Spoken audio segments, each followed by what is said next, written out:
Listo. ¿Dónde estábamos? Acá. Sí.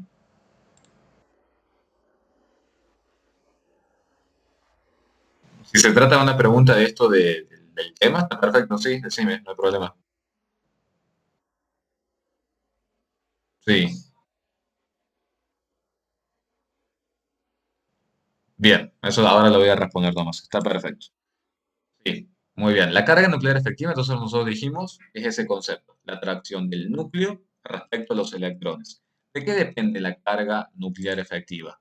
La carga nuclear efectiva está influenciada por quién? Por el número atómico, que recuerden que el número atómico es la carga positiva básicamente, y luego tenemos el apantallamiento. Entonces, yo les pregunto, ¿qué pasa si en un determinado periodo, por ejemplo, el apantallamiento se mantiene constante? En un periodo en donde el apantallamiento se mantiene constante, ¿qué dirían ustedes respecto a la carga nuclear efectiva? ¿Va aumentando en un periodo la carga nuclear efectiva? El apantallamiento se mantiene constante. Sí, ¿por qué va aumentando la carga nuclear efectiva? Porque ¿quién va aumentando también en el periodo? El número atómico. Sí, me escucho.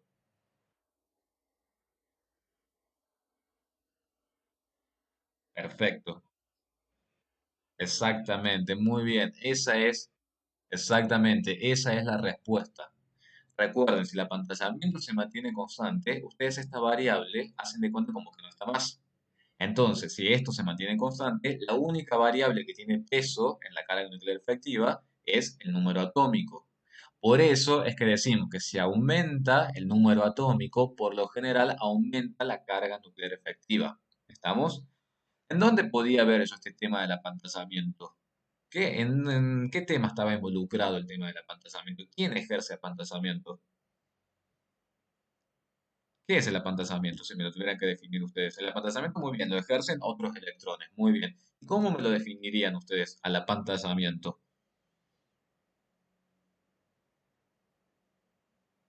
¿Qué sería el apantallamiento? A ver, supongamos, yo tengo un átomo que tiene un número atómico igual a 12. Muy bien, Joaquín, excelente. Está excelente esa definición. La discusión que tienen entre ellos los electrones para ver quién se queda con el núcleo. Exactamente, muy bien. El apantallamiento es como un impedimento que se ofrecen los electrones entre ellos para sentir por completo la carga del núcleo. Bien, muy bien, Camilo, exactamente esa es la respuesta. Yo tengo un átomo que tiene un número atómico de 12. ¿Ustedes qué les parece? ¿Cada electrón en ese átomo va a percibir las 12 cargas positivas? No, exactamente, va a percibir un poco menos, un poco más, según sea el nivel en el cual se encuentra el electrón. ¿Quiénes eran los que apantallaban más? Por ejemplo, si yo tengo un S2, exactamente, los electrones internos, los que están más cerca, los que más apantallan son los electrones que se encuentran más cercanos al núcleo y en el mismo nivel, exactamente. En el caso del hidrógeno, como acá me pregunta, exactamente, el hidrógeno es un caso particular, porque ¿cómo es la configuración electrónica del hidrógeno? ¿Cómo es la configuración electrónica de ese átomo? Uno, uno s uno, exactamente. Entonces, ¿qué pasa con ese único electrón respecto al núcleo? Percibe exactamente la mayor carga. Exactamente, percibe toda la carga del núcleo. ¿Bien? Entonces ahí no podemos hablar de apantallamiento. ¿Estamos? El hidrógeno precisamente es uno de los átomos más sencillos. De hecho, ¿cómo empezaron los modelos atómicos antes de llegar al modelo atómico actual? ¿Cuál fue el modelo atómico que se basó exclusivamente en el átomo de hidrógeno? ¿Cómo se llama ese modelo atómico? Se basó exclusivamente en el átomo de hidrógeno. Muy bien, el modelo atómico de Bohr. El modelo atómico de Bohr, la principal deficiencia que tenía es que no servía para poder explicar el comportamiento en átomos polielectrónicos. Bien, por eso, bueno, utilizó el átomo de hidrógeno, que casualmente, obviamente, es uno de los más sencillos para poder analizar. Obviamente que cuando avanzamos hacia el modelo atómico actual, que incorporamos los números cuánticos, los orbitales, los niveles de energía, para ver qué pasa con los otros electrones. Bien, ¿se entiende entonces el concepto de carga nuclear efectiva? Veamos este ejercicio que había quedado pendiente la otra vez, que me dice, ¿quién estará más cerca del núcleo? ¿Acaso, por ejemplo, así dice en la guía, así decía en la guía cómo figuraba? Kevin, sí, antes de seguir te escucho la pregunta. Sí.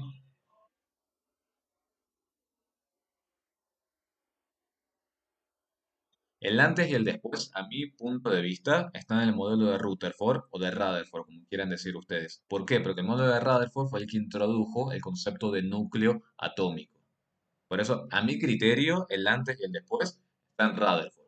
Por supuesto que después Bohr y todos los que vinieron después hicieron grandes contribuciones, sobre todo en cuanto a la posición probable de los electrones en el átomo, pero el primero que habló de que existe un núcleo, un denso conglomerado y electrones alrededor de ese núcleo fue el modelo de Rutherford. A mi criterio es ese el que marca una bisagra. No, no, de nada.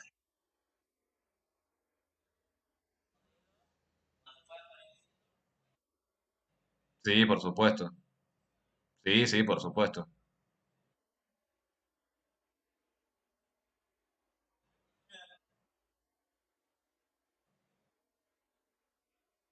Claro. Mm. Densidad electrónica. Claro. Zonas de densidad electrónica. Bueno, entonces miren la cantidad de avances que hubo entre un modelo y el otro modelo, ¿no? En este ejercicio, fíjense que dice, ¿quién estará más cerca del núcleo? Yo en vez de decir quién estará más cerca del núcleo, así está escrito en la guía, yo lo diría como cuál percibe la mayor atracción electrostática. ¿Quién estará más cerca o más lejos? No me gusta tanto. Sí lo diría como cuál es el que percibe la mayor atracción del núcleo. Tenemos la capa electrónica n igual a 3 del argón o la capa electrónica n igual a 3 del criptón. Si nosotros escribimos la configuración electrónica, ¿qué pasa hasta el nivel 3? ¿Cuántos electrones internos tengo yo hasta el nivel 3? Para el caso del argón. ¿Cuántos tengo? ¿Cuántos electrones internos? Muy bien. En ambos casos yo tengo 10 electrones internos, tanto en el argón como en el caso del criptón. Tengo 10 electrones internos. Quiere decir que, pues, supongamos, si yo me posicionara en un electrón ubicado en un orbital 2pz para cada uno de los átomos. En un electrón ubicado en un 2pz para cada uno de los átomos. ¿Cómo sería el apantallamiento de ese electrón? El apantallamiento. Un 2pz de criptón en un 2pz del argón. ¿Cómo es el apantallamiento? Es igual, exactamente, muy bien, porque supongamos que yo estoy en un electrón acá, o estoy en un electrón acá, el apantallamiento o el impedimento que este electrón siente respecto a la carga del núcleo es el mismo, porque son los mismos electrones internos. Sin embargo, yo les pregunto, el apantallamiento es el mismo, pero ahora la atracción electrostática, ¿de quién va a depender? Si el apantallamiento es el mismo. ¿De quién va a depender la atracción que ese electrón sienta? Va a depender del núcleo. Y el núcleo que más atraiga va a ser el núcleo más positivo. El núcleo más positivo es el núcleo que tenga el mayor qué. El mayor número atómico. Muy bien. ¿Y quién tiene el mayor número atómico? El criptón. ¿El criptón cuántas cargas positivas tiene para ofrecer? 36 cargas positivas. Entonces, fíjense que ese electrón en el 2pz del criptón será atraído por 36 cargas positivas, en tanto que el electrón en el 2pz del argón será atraído por 18 cargas positivas. ¿Entiende? Entonces, ¿cuál va a ser el núcleo que va a atraer con más fuerza a la capa electrónica N3? El criptón, exactamente, lo va a traer con mucho más fuerza. Si les tuviera que decir yo que me dijeran el radio, ¿qué pasa con el radio atómico de estos dos? ¿Cuál me dirían que tiene el mayor radio atómico? ¿El argón o el criptón? Muy bien, Matías. El argón tiene un mayor radio atómico, exactamente, muy bien. ¿Estamos? ¿Alguna otra duda? Ese era un ejercicio que había quedado pendiente de la otra vez. ¿Alguna otra duda que quieran consultar sobre algo? Les quiero hacer otra aclaración más de tabla periódica y si no, ya vamos a enlaces. Quiero hacer otra aclaración. Estas filminas no las tienen. De hecho, estas filminas son de otra comisión, la comisión que nos daba en mecánica, porque fíjense que estos ejercicios no tienen tanto ustedes. ¿Bien? Me pregunta Brandon, ¿el radio atómico es mayor hacia abajo? O sea, sería en un grupo. ¿Por qué en un grupo el radio atómico aumenta, como bien dice Brandon, a medida que me voy desplazando hacia abajo en la tabla periódica? ¿Por qué va aumentando el radio atómico? Muy bien, porque voy agregando más niveles energéticos. Exactamente, esa es la justificación en el parcial. ¿Estamos? Va aumentando la cantidad de niveles energéticos. Va aumentando el número cuántico principal, si lo quieren ver así. ¿Estamos? Esa es la justificación. Voy agregando más capas electrónicas, va aumentando el dominio de la nube electrónica. Siempre que aumente el dominio de la nube electrónica, va a aumentar el radio. Bien, acá son conceptos simples lo que les voy a decir ahora. Es simplemente, que creo que lo tienen que haber visto en la parte teórica, pero simplemente para cerrar, no quiero que quede estos, por las dudas no lo hayan visto. ¿Cómo hago para distinguir entre el grupo y el período de un determinado elemento del cual solamente conozco su configuración electrónica? Se los comento. A ver, supongamos este número atómico que tiene Z igual a 11. Muy bien, Z igual a 11. Escribo la configuración electrónica. ¿Cuál es el nivel energético mayor que yo puedo leer en esta configuración electrónica? ¿Cuál es el nivel energético mayor que sería el número cuántico principal? El 3. Muy bien. Ese nivel energético mayor que yo puedo leer en la configuración electrónica me va a determinar qué cosa. El período en el cual se encuentra la tabla periódica. ¿Se entiende? Y ahora, los electrones que formen parte de ese nivel, la cantidad de electrones que forman parte de ese nivel, me van a determinar el grupo en el cual se encuentre. Por eso, en este nivel, en este elemento químico, fíjense, se encontrará en ¿qué periodo? ¿Qué les parece a ustedes? Se encontrará en el periodo 3, muy bien. ¿Y cuántos electrones hay en ese nivel? Uno solo. Eso me va a permitir determinar el grupo en el cual se encuentra. ¿Estamos? Fíjense en este, Z igual a 16. ¿Cuál es el nivel energético masa externo que tenemos acá? También, nuevamente, el 3. El 3 me va a determinar, por supuesto, el período en el cual se encuentra. ¿Cuántos electrones hay en ese nivel energético 3? Electrones en total. Hay 6. Hay 2 ubicados en el orbital S y 4 ubicados en los orbitales P. La sumatoria es 6. Entonces 6 será el grupo en el cual se encuentra. Y cuidado con esta parte acá. Grupo 6. ¿Pero de qué grupo 6 estamos hablando? Vamos a la tablita. ¿De qué grupo 6 estamos hablando? Del grupo 6A, exactamente. Del grupo 6A. ¿Por qué será del grupo 6A y no de estos que están acá? ¿Cómo se llaman estos elementos que están acá? Son los metales de transición. Muy bien. ¿Y qué particularidad tienen estos elementos que se encuentran acá? Tienen incompletos, ¿qué cosa? Sus orbitales, ¿se acuerdan? Los orbitales D. Exactamente. En la configuración electrónica están los orbitales D. ¿Hasta cuántos electrones pueden ubicar o contener los orbitales D? Muy bien, perfecto. ¿Y cómo es esa numeración en cuanto a los elementos o metales de transición? Fíjense que acá empezamos 1A, 2A, y fíjense que acá empieza 3B, 4B, 5B, 6B, 7B, 3 veces 8B, 1B y 2B. ¿Cuántos lugares tengo acá? 1, 2, 3, 4, 5, 6, 7, 8, 9 y 10. ¿A quiénes corresponderán esos 10 lugares? ¿Qué les parece? Estos 10 lugares, ¿con quién les parece que coinciden? Con los electrones que pueden ubicarse en los orbitales D. ¿Estamos? Por lo tanto, como regla práctica, cuando tengan configuraciones electrónicas, si no les figura ni de por casualidad, el orbital D directamente no se tiene que preocupar por este sector. Ahora, si sales figura el orbital D, si sales figura el orbital D, bueno, tendrán que fijarse. Primero, si el orbital D está incompleto. Bien, si está incompleto sabrán que tiene que ubicarse por acá. O si no, se tienen que fijar si ya lo completaron al orbital 3D y bueno, avanzaron hacia otro nivel. Bien, vamos a ver un caso particular que es el que tiene Z igual a 26. ¿Cómo será el de Z igual a 26? Fíjense. 1S2, 2S2, 2P6, 3S2, 3P6, 4S2, 3D6. Entonces acá ustedes ya tienen que prestar atención. Tienen que prestar atención porque aparece el orbital D y a su vez está incompleto. ¿Estamos? ¿Cuál es el nivel energético mayor que ustedes ven en el Z igual a 26? 4. 4 entonces me va a indicar qué cosa. El periodo, ¿bien? Entonces, si vamos a la tabla periódica, periodo 4 es este que está acá, ¿bien? Acá yo puedo ubicar el periodo 4. ¿Me van siguiendo? ¿Cómo hago para ver el grupo?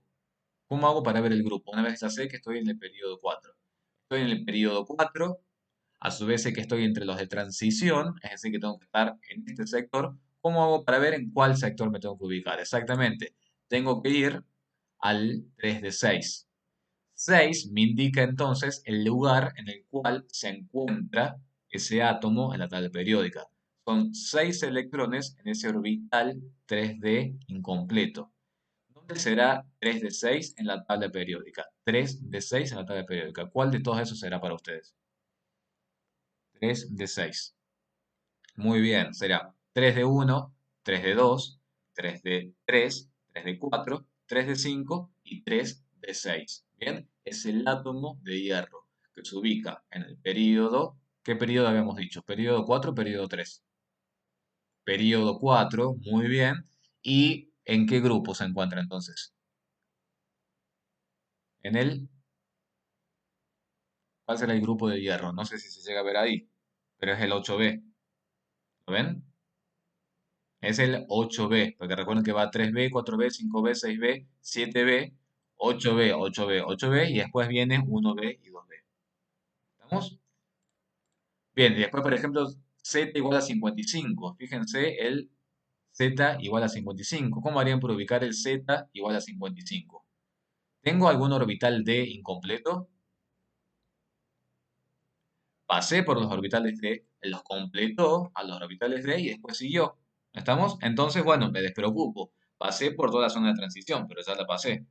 Entonces, ¿qué le parece a ustedes?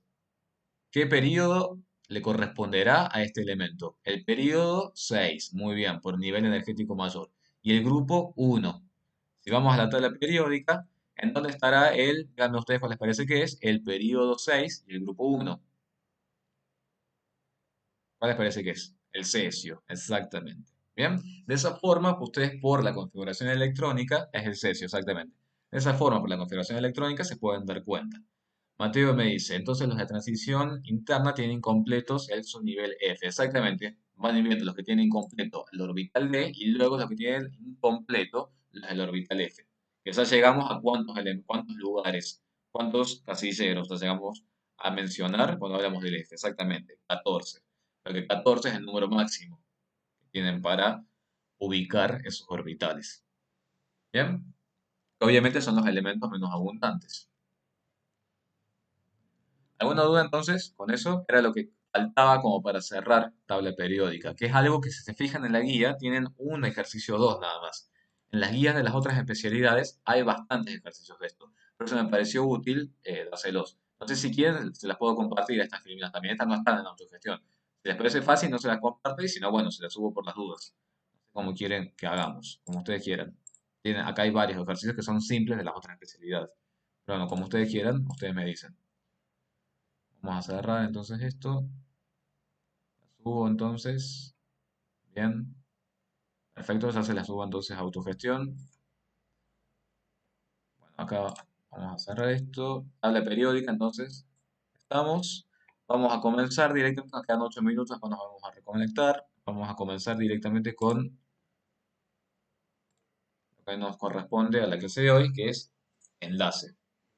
¿Por qué los átomos se enlazan entre sí? Primero, ¿qué les quedó de la parte teórica? ¿Por qué los átomos se enlazan entre sí? ¿Para adquirir qué cosa? Una mayor estabilidad, exactamente, que por lo general la mayor estabilidad está relacionada con qué cosa? Contenidos energéticos mayores o menores.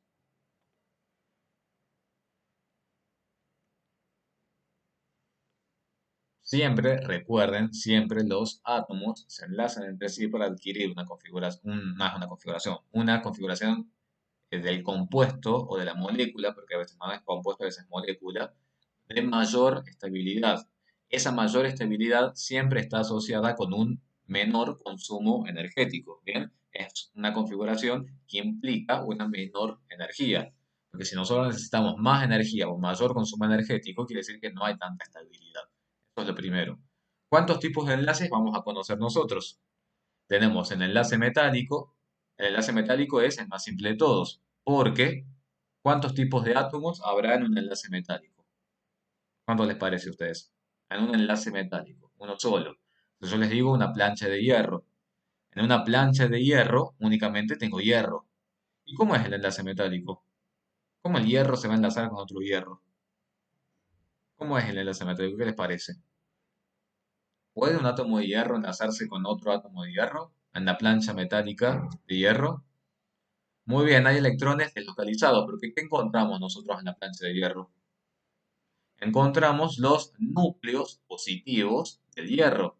Y alrededor de todos esos núcleos positivos encontramos los electrones deslocalizados, que también le llaman de qué otra forma. El mar de electrones. ¿Me van siguiendo? Eso es, por ejemplo, una plancha metálica. Son los núcleos positivos de todos esos átomos metálicos y los electrones se mueven alrededor y por eso se le dice mar de electrones. Entonces, cuidado con eso. Mar o nube de electrones es lo mismo, exactamente. Pero cuidado con eso cuando después veamos el enlace covalente. En el caso del enlace metálico, no es que se trata de electrones no compartidos, ¿bien? Simplemente se trata de electrones alrededor de los núcleos positivos. Pero no es no compartidos o compartidos. Compartidos o no compartidos hace exclusivamente referencia al enlace covalente. ¿Qué pasa en el enlace iónico? ¿Cómo es el enlace iónico? Todas estas cosas son recordar lo que han visto en la parte teórica, ¿no?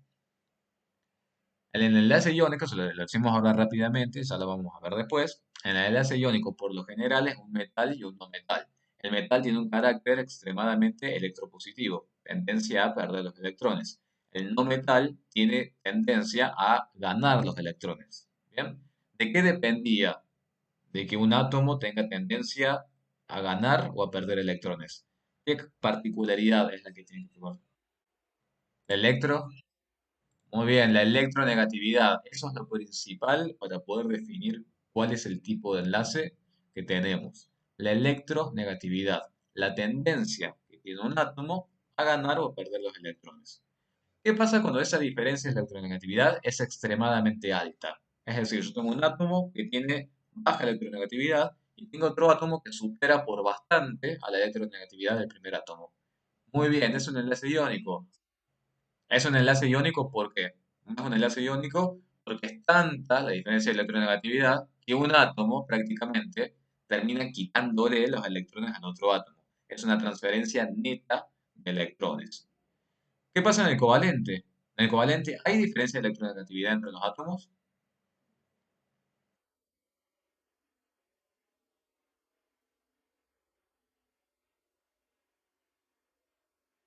Muy bien, perfecto. En el enlace covalente hay también diferencia de electronegatividad, pero no es lo suficiente como para que un átomo le quite el electrón al otro átomo.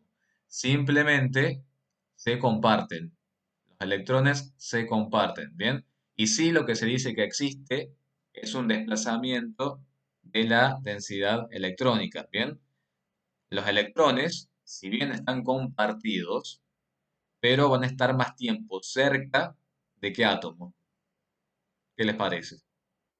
Del más electronegativo. Bien, entonces alrededor de ese átomo más electronegativo hay una mayor densidad electrónica. Es la zona donde se concentra la mayor densidad electrónica. Y ahí es como bien dicen ustedes, que vamos a ver nosotros en lo posible mañana, vamos a ver ahí que se forma un dipolo, un momento dipolar. Los momentos dipolares están caracterizados por qué cosa? Por ser vectores. ¿Bien? Por ser vectores que tienen su dirección, intensidad, magnitud y bueno, y todo lo que ya hemos visto también en álgebra. ¿Está claro? Eso es enlace químico. En el enlace iónico, yo puedo, eso lo vamos a ver también más adelante en estas clases, pero es bueno ya que se los vaya comentando. En el enlace iónico nunca hablamos de moléculas. Bien, es incorrecto decir molécula de cloruro de sodio. ¿Qué son los enlaces iónicos? ¿Qué tipo de compuestos forman los enlaces iónicos? Muy bien, son sólidos exactamente, conformados en redes tridimensionales que se repiten regularmente en el espacio. Exactamente, son redes, son unidades fórmula, como también se les dice. ¿Bien? Nunca son moléculas, son estructuras cristalinas, con una configuración que es característica a cada sólido. Hay sólidos muy simples, como cloruro de sodio, y hay sólidos que, bueno, que cristalizan en formas geométricas un poquito más complicadas, pero nunca son moléculas.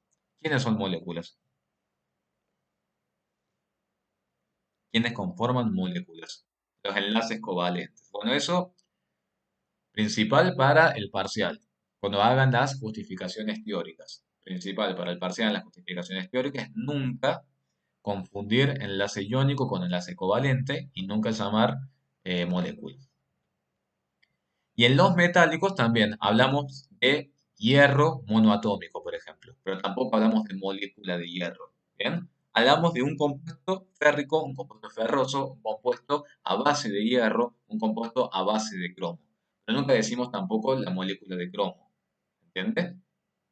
Por ejemplo, acá, en el caso del sodio. Acá tienen el ejemplo clásico del sodio. No hablamos de molécula de sodio. ¿Está claro? ¿Y por qué si podemos decir molécula de cloro?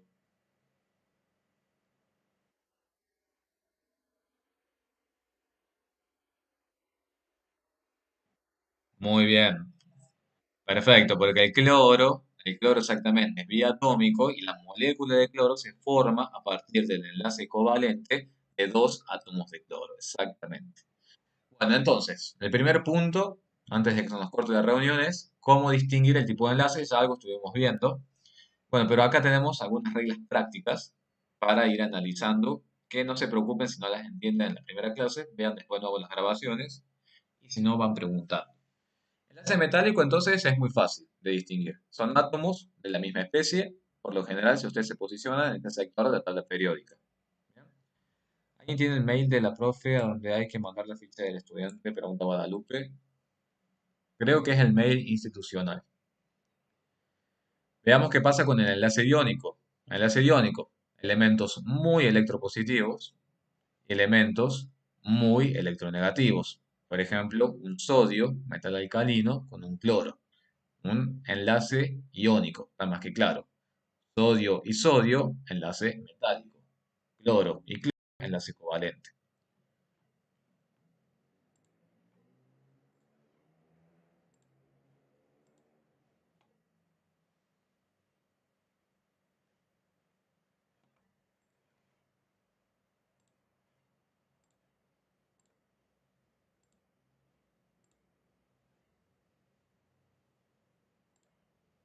O sea, seguimos, y seguimos.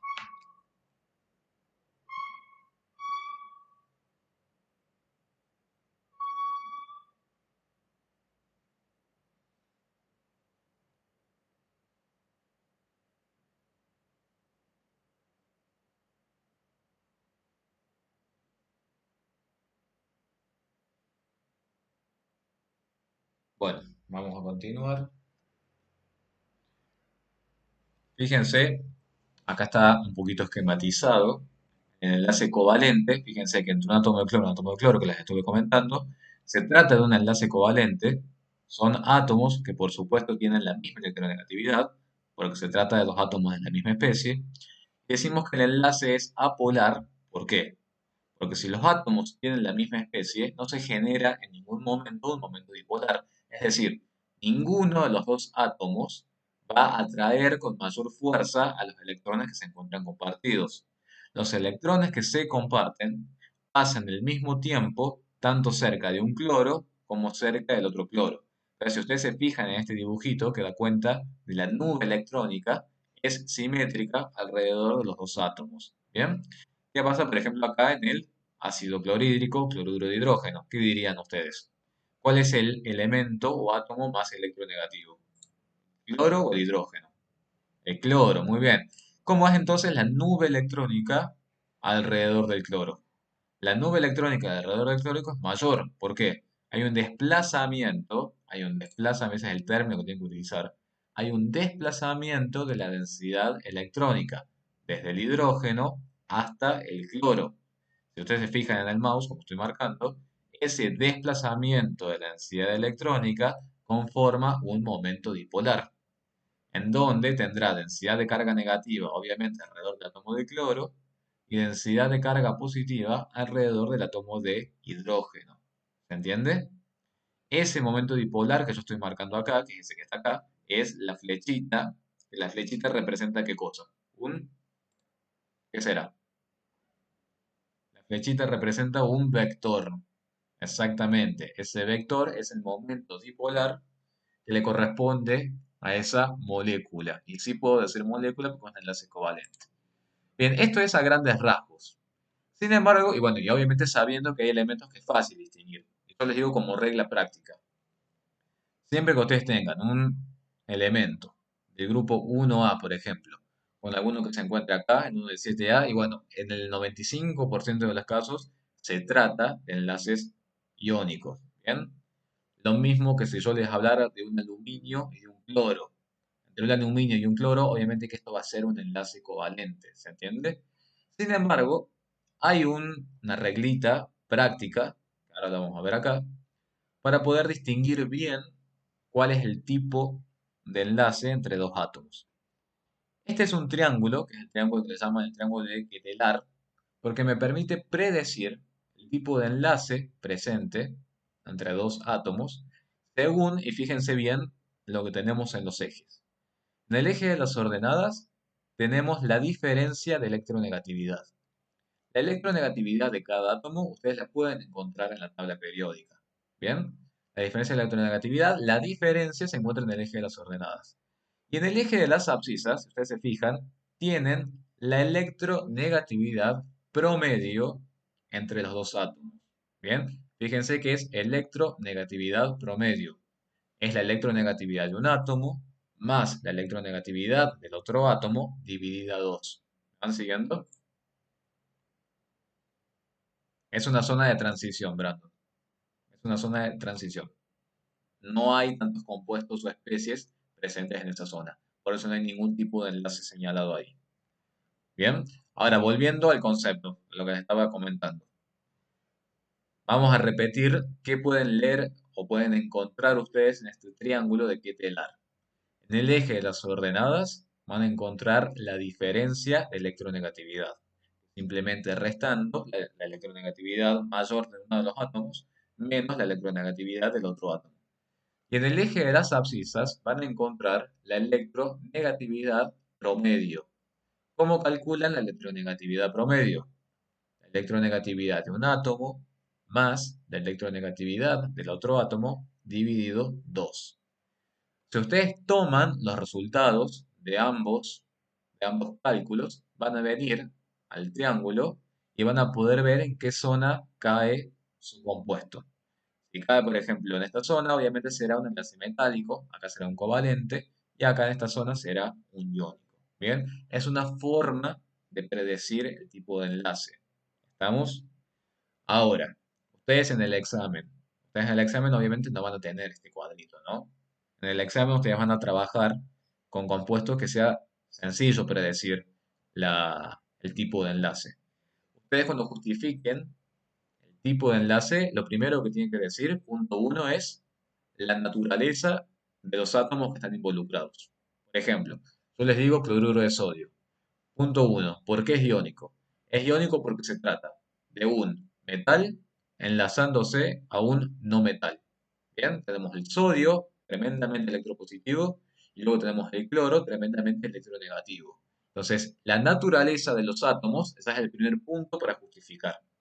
Y el punto 2 es hacer efectivamente el cálculo de la diferencia de electronegatividad.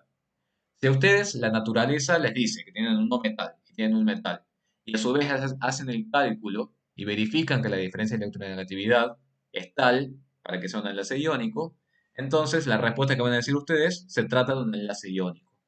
Para ello, entonces, tenemos que fijar un criterio, porque uno dice la diferencia de electronegatividad es un criterio para poder decir si el enlace es iónico o es covalente. Bueno, ¿cuál es ese criterio?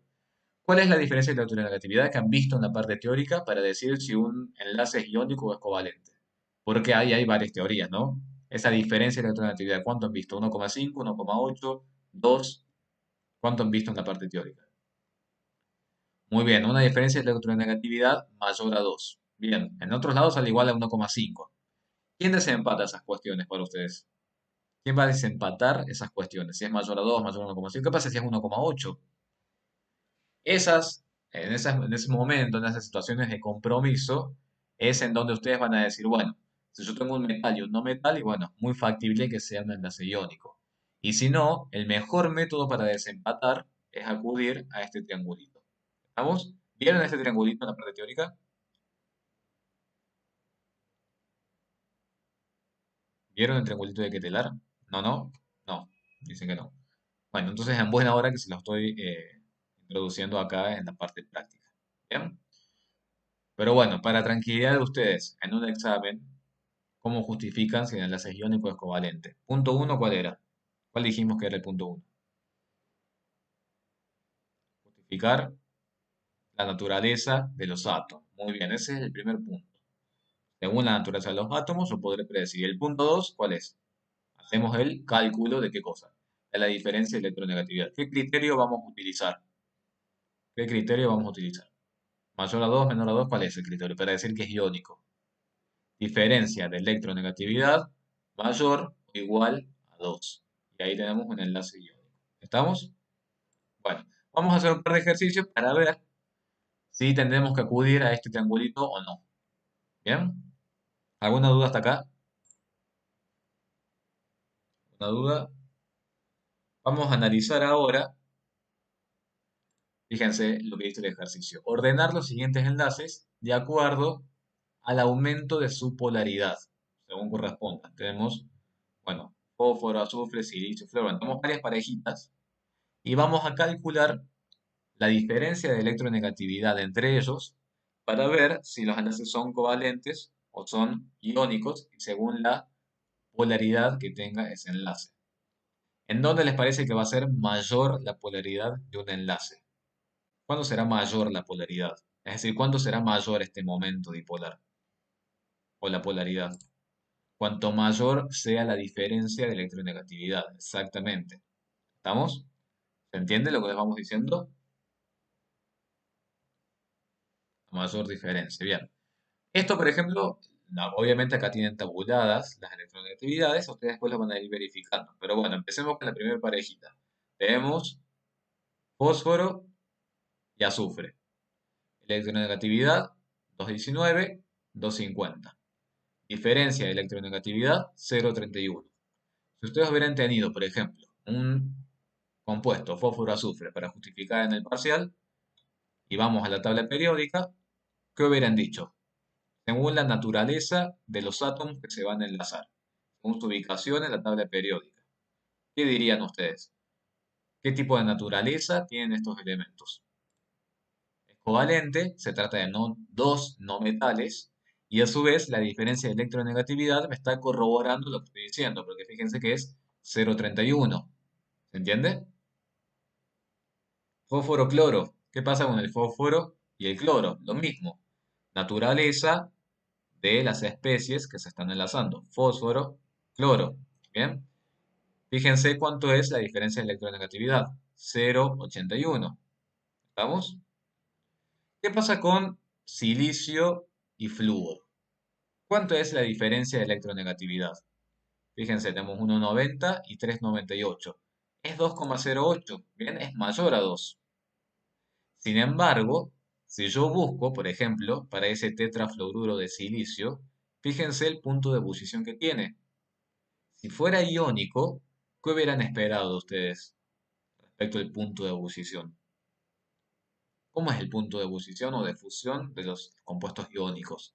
Es elevado. Exactamente, es elevado. Sin embargo, si ustedes lo buscan experimentalmente, ¿qué pasa con este tetrafluoruro de silicio? Fíjense el punto de ebullición que tiene, menos 86 grados Celsius. Esta, para que se queden tranquilos, es una excepción, pero está bueno que se los comentemos. Entonces, si ustedes se hubieran dejado llevar únicamente por la diferencia de electronegatividad, ustedes hubieran dicho que este tetrafluoruro de silicio, ¿cómo es? Si se hubieran dejado llevar únicamente por el 2,08. Iónico, exactamente.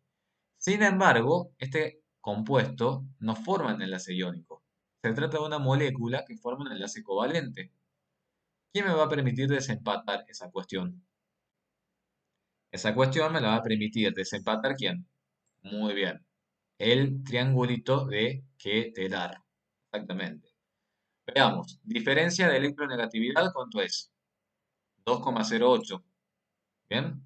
2,08 es la diferencia de electronegatividad. Es decir, que yo me tendría que ubicar más o menos por acá. 2,08. Bien. Y después tendría que ver la electronegatividad promedio. ¿Cuánto es la electronegatividad promedio? Hagan el cálculo. ¿Cuánto les da? Electronegatividad promedio, ¿cuánto les da? Ah, se los pongo acá para que lo puedan hacer el cálculo. 2,94, ¿bien? 2,94. Entonces dijimos, a ver, me van siguiendo. Y ahí les hago una aclaración sobre el estado de agregación. Entonces fíjense, tenemos 2,08 y tenemos 2,94. Es decir, más o menos por acá estamos. ¿En qué zona cae entonces este compuesto? Tenemos 2,08 y 2,94. Muy bien. Cae en la zona del estado del enlace covalente. Exactamente. Entonces, fíjense, por más de que la diferencia de electronegatividad sea mayor a 2, como la electronegatividad promedio es 2,94, estamos en una zona de enlace covalente. Respecto al estado de agregación, también es importante, esto anótenlo. Los compuestos que presentan enlace iónico, los compuestos que presentan enlace iónico, por lo general son sólidos a temperatura ambiente. Temperatura ambiente existen como gaseosos, entonces quiere decir que no se trata de un compuesto iónico. Bien. Yo les digo, la sal de mesa a 25 grados Celsius, ¿en qué estado la pueden encontrar? Sólido, exactamente, ¿bien? Entonces, esa es la principal regla si ustedes quisieran acordarse. Un compuesto iónico a temperatura ambiente lo encuentran en estado sólido. El tetrafluoruro de silicio, ¿qué les parece? ¿Cómo lo podrían encontrar a temperatura ambiente? Con lo que me está figurando ahí, exactamente. Muy bien. Menos 86 grados Celsius. Imagínense el punto de ebullición menos 86 grados Celsius, ¿no? ¿Está claro entonces cómo lo tienen que ver ese tema?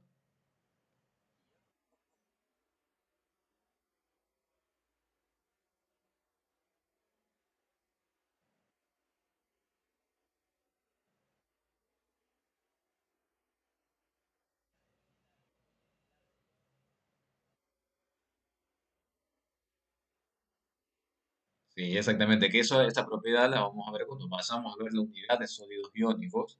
Ahí vamos a ver exactamente que vamos a tener hasta compuestos que fundan a los 1000, 2000 grados. Así que imagínense la magnitud de la atracción electrostática.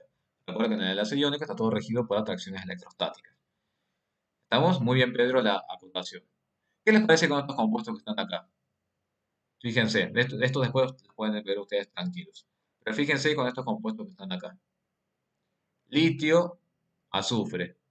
Litio y azufre, ¿cómo lo justificarían ustedes? Que se trata de un enlace iónico.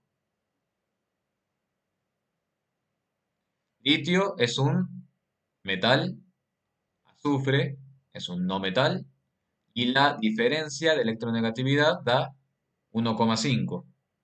Acá también hay una particularidad, ¿bien? Porque ¿cuál era el criterio que habíamos dicho nosotros? ¿Cuál era el criterio que habíamos dicho nosotros? Habíamos dicho mayor o igual a 2. Sin embargo, ese sulfuro de litio es un compuesto iónico. ¿En quién me voy a fundamentar, sobre todo, para decir que eso es un compuesto iónico? Exactamente, puedo acudir al triangulito exactamente como hicimos antes, y si no, como están diciendo muy bien, a la naturaleza de las especies. ¿Vamos? Bueno, fíjense, ese es fluoruro de potasio. ¿Qué les parece a ustedes? Fluoruro de potasio. ¿Qué les parece que es? Obviamente. Un compuesto iónico, exactamente se trata de una red cristalina. Si tuviéramos que acomodar, entonces, si tuviéramos que acomodar, ¿cuál dirían ustedes que tiene la mayor polaridad de todos los compuestos, de todos los enlaces que están acá, de todos los pares? ¿Quién tendrá la mayor polaridad de todos los que están acá, todos estos pares que ustedes encuentran acá? ¿Quién tiene la mayor polaridad? Recuerda que la mayor polaridad está dada por la pareja que presente la mayor diferencia de electronegatividad. Muy bien. El compuesto, cuidado Matías, que no es una molécula, es un fluoruro de potasio, se trata de un sólido cristalino. Fíjense que en el fluoruro de potasio la diferencia de electronegatividad es de 3,18. Es extremadamente alta la diferencia de electronegatividad, ¿bien? Este compuesto presentará la mayor polaridad. ¿Estamos? La mayor polaridad. Y cuidado con eso acá, que también les quiero aclarar. Eso es lo que por ahí no me gusta tanto de no estar en el pizarrón. Nosotros cuando tenemos un compuesto iónico, un enlace iónico, ustedes saben que acá qué va a pasar. El potasio va a perder un electrón y el flúor va a ganar el electrón. ¿Estamos? La polaridad a la que hace referencia acá quiere decir que el flúor queda con una carga neta negativa y el potasio queda con una carga neta positiva. A esa polaridad hace referencia. No estamos hablando de momento dipolar. ¿Estamos? El momento dipolar, ¿en dónde lo vamos a utilizar? El momento dipolar lo vamos a utilizar en los covalentes, ¿bien? La polaridad, la polaridad en los enlaces covalentes está relacionada al momento dipolar, que es el desplazamiento de la nube electrónica, de la densidad electrónica. En los iónicos, la polaridad no hace referencia al momento dipolar. La polaridad en los iónicos hace referencia a la carga neta con la cual queda cada uno de los átomos. Hace referencia a la fuerza de atracción coulombica que existe entre los átomos. ¿Está claro? ¿Se entiende lo que estoy diciendo? Usted tiene que haber visto la fuerza de atracción coulombica que existe entre los átomos. ¿Lo vieron en la parte teórica? Si no, ya lo vamos a ver nosotros. Pero es para ver si me van siguiendo lo que les estoy diciendo. Bromuro de sodio. Si yo les hablara de bromuro de sodio, ¿con qué carga neta queda el bromo cuando se genera esta red cristalina? El bromo queda con una carga neta negativa y el sodio queda con una carga neta positiva. ¿Bien? Ahora, ¿qué va a pasar cuando se forme el enlace covalente entre un átomo de fósforo y un átomo de cloro? ¿Van a quedar con alguna carga neta alguno de los dos átomos? No. Muy bien, no van a quedar con ninguna carga neta. Sí, lo que va a haber es un mayor desplazamiento de la densidad electrónica alrededor del cual de los dos átomos, del fósforo o del cloro. ¿Cerca de quién van a estar más tiempo los electrones? Van a estar más tiempo cerca del cloro, exactamente. ¿Por qué? Porque presenta la mayor diferencia de electronegatividad. ¿Bien? ¿Habrá algún enlace no polar acá? Un enlace no polar. ¿Habrá? No, no hay ningún enlace no polar. ¿Vamos? Bueno, el fósforo me pregunta si no es el elemento más electronegativo. Ya, habrá que analizarlo en función de la tabla periódica, ¿bien? Para que nunca se tenga que memorizar nada. Vean la tabla periódica, vean la ubicación del fósforo, vean la ubicación del flúor, y ahí se van a dar cuenta. El fósforo obviamente no es el que tiene la mayor densidad electrónica. Acá me preguntan, ¿cómo se medía la polaridad en el covalente? ¿Cómo se medía la polaridad? ¿Cómo sería la pregunta, Rafael? Y Matías, los no polares siempre están formados por átomos de la misma especie, exactamente. Dos átomos de nitrógeno, por ejemplo, dos átomos de flúor. Y acá me están diciendo el momento dipolar. El momento dipolar puede ser que sea esa la pregunta. El momento dipolar es un vector que te da cuenta del desplazamiento de la densidad electrónica. ¿Qué es la densidad electrónica? Los electrones. Tiempo de quién pasan más tiempo cerca los electrones respecto a un átomo o respecto al otro átomo. Ese es el momento dipolar. Recuerden bien. Enlace covalente, momento dipolar. Desplazamiento de la densidad electrónica. ¿Cómo hacen para ver hacia dónde va el momento dipolar? En función de cuál de los dos átomos del enlace sea el más electronegativo. No sé si eso apuntaba a la pregunta de Rafael. ¿Puede ser? Hagan un cuadrito y anoten. Polaridad en el enlace covalente, ¿cómo lo veo? Con el momento dipolar. ¿Cómo veo la polaridad en el enlace iónico?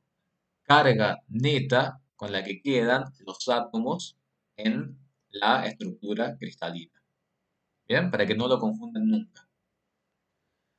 Me pregunta Camilo, un enlace apolar siempre se da entre átomos de un mismo elemento. Un enlace apolar siempre se da entre átomos del mismo elemento, exactamente Camilo, porque son dos especies atómicas que al ser iguales presentan la misma diferencia de electronegatividad. Hay excepciones y es capciosa la pregunta por lo que te digo. Porque vos podés tener moléculas, esto bueno, ya lo vamos a ver mañana, pero se lo estoy adelantando.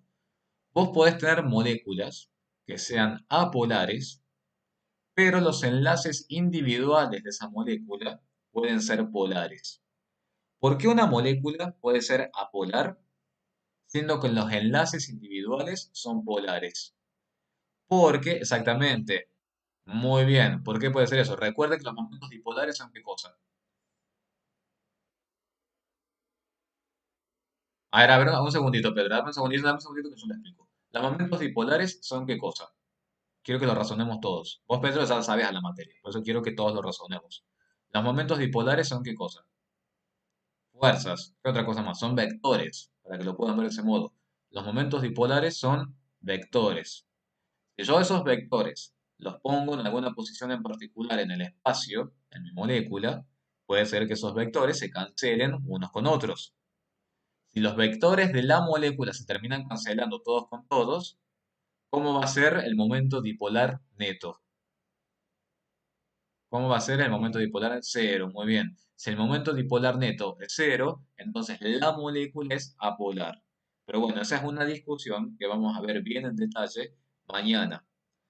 ¿Cómo vamos a ver eso mañana? Viendo la parte de geometría electrónica molecular, que seguramente ustedes ya lo tienen que haber visto, que estoy seguro que les debe encantar geometría electrónica y geometría molecular. ¿Bien? Ahí podemos ver todo este tipo de cosas. Recuerden que todo esto estamos siempre hablando de moléculas en el espacio. ¿Bien?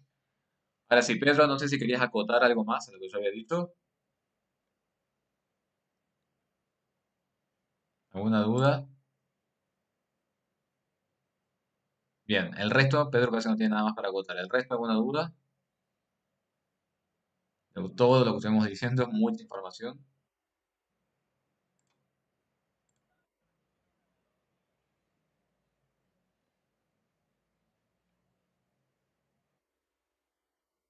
Perfecto, muy bien, Pedro. Gracias. Excelente.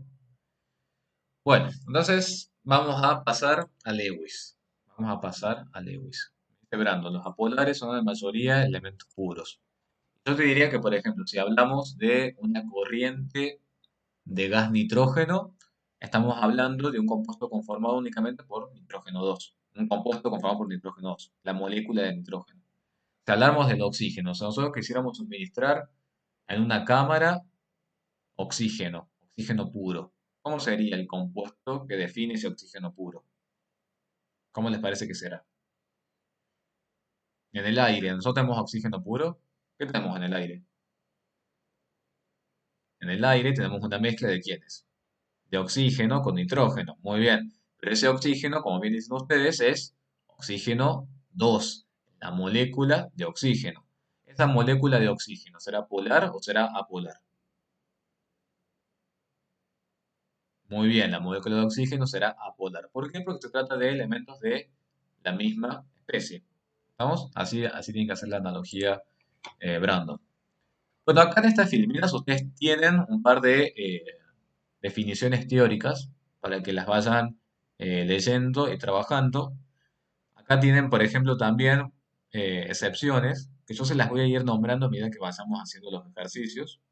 Simplemente vamos a ver algunas estructuras particulares. Por ejemplo, hay átomos que no llegan a completar su octeto, ¿bien? Y hay otros átomos que, por el contrario, tienden a expandir el octeto para formar las moléculas.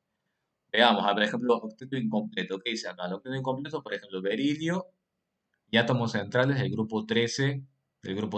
A ver, ¿yo qué les diría respecto a eso? Si yo estoy trabajando con un covalente, supongamos, un covalente que trabaje con berilio, un covalente que trabaje con boro y un covalente que trabaje con aluminio, esos tres, si quieren ya, márquenlos y anoten que berilio, boro y aluminio nunca llegan a completar su octeto. ¿Bien? Eso si quieren se lo pueden ir anotando. El grupo 13, que acá bien me están señalando, es otra nomenclatura exactamente hablando.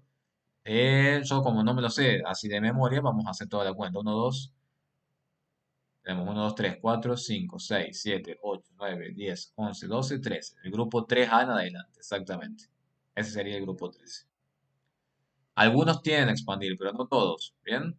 Es el periodo 3 en adelante, expanden el octeto del periodo 3 en adelante. Ahí yo, Ignacio, no sé si le diría con periodo 3 en adelante. En todo caso, yo le diría como grupo 3 en adelante y habría que ver también ahí. Por eso, mira, yo le soy sincero con algo. Para poder ver quién expande, quién no expande, yo lo vería con los átomos en particular. Como por ejemplo, ya márquense berilio, boro y aluminio como elementos que no completan su objeto cuando están en un enlace covalente. Entonces, esos tres ya márquenlos para que los vayan sabiendo. ¿Estamos? Después, a ver, otro elemento clásico que por ejemplo acá les dice, octeto expandido, átomos centrales del tercer periodo en adelante. Yo por ejemplo yo no lo vería así, no diría directamente, a ver, si estoy con un azufre, estoy con un yodo, estoy con alguno de estos elementos, un fósforo, bueno, hay posibilidad de que cuando yo arme el enlace pueda expandir el octeto. ¿Cómo me voy a dar cuenta de eso sin tener que memorizarme nada? Haciendo la estructura de Lewis. Cuando yo haga la estructura de Lewis, ahí se van a dar cuenta que hay elementos que indefectiblemente tienen que expandir el octeto. ¿Bien? ¿Alguna duda hasta ahí? Lo vamos a ver en los ejercicios, pero no sé si alguien quiere consultarme algo sobre eso. ¿Qué es la estructura de Lewis? Perfecto, Guadalupe, muy bien. La estructura de Lewis, ¿qué va a mostrar la estructura de Lewis? ¿Cómo es la disposición de los electrones para poder formar el enlace? ¿Qué voy a tener en cuenta para poder armar la estructura de Lewis? Vamos a tener en cuenta tres tipos de electrones y es lo que vamos a empezar a ver ahora. Primero tenemos estructura de Lewis para el carbono, bromo 4 o tetra bromuro de carbono. Primero, ¿qué tipo de enlace tendrá ese compuesto? ¿Se animan a hacer la diferencia de electronegatividad y decirme del tetrabromuro de carbono? ¿Qué tipo de electronegatividad tendrá? Muy bien.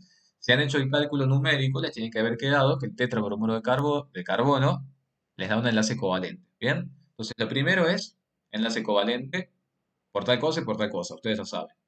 Punto 2. Ahora, hacer la estructura de Lewis. Ver cómo se comparten los electrones. Vamos entonces a aplicar esta reglita práctica, que ustedes la tienen que haber visto, estoy seguro también en el teórico, pero obviamente lo vamos a repasar en el práctico. Primero ustedes van a escribir electrones necesarios. ¿Qué son los electrones necesarios? Yo lo digo de este modo, ¿no? Los electrones necesarios son los electrones que cada átomo desea tener para tener la configuración electrónica más estable. El carbono, ¿cuántos electrones tiene para ofrecer? Electrones de valencia para ofrecer. ¿Cuántos tiene el carbono para ofrecer? El carbono tiene 4 electrones para ofrecer. ¿Pero cuántos querría tener el carbono? 8. Muy bien.